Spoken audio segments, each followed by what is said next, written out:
pourquoi est-ce que, il y a quelque temps, le même Alassane Dramane Ouattara vous a donné un passeport ordinaire? D'abord, quand je l'ai vu, je lui ai dit que je n'avais plus de papier ivoirien. Donc, il était bien clair que j'ai bien dû vivre pendant toutes ces années avec une nationalité. D'accord? La française. Oui. Donc, le fait que j'étais français était connu de tous.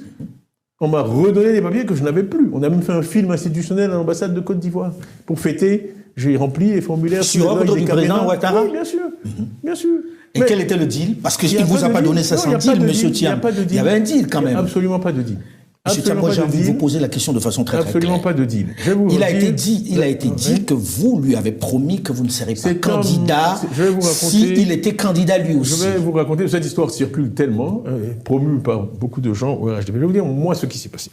Donc, en 2022, après avoir eu mon passeport en juin, donc je ne voulais pas rentrer en Côte d'Ivoire avec un passeport français. Voilà d'où tout est venu. Sinon, j'aurais pu prendre un avion avec un passeport. Je voulais revenir dans mon pays, étant parti en 2000.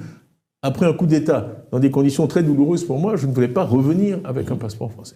Donc c'est pour ça que j'ai obtenu le passeport ivoirien. Le passeport vert, ils m'ont dit que la valise diplomatique passait seulement de temps en temps, que j'avais droit au passeport diplomatique, mais il aurait fallu que j'attende que la valise passe à l'ambassade de Paris. C'est pour ça qu'ils m'ont donné un passeport vert. Il n'y a pas de deal, on m'a expliqué ça.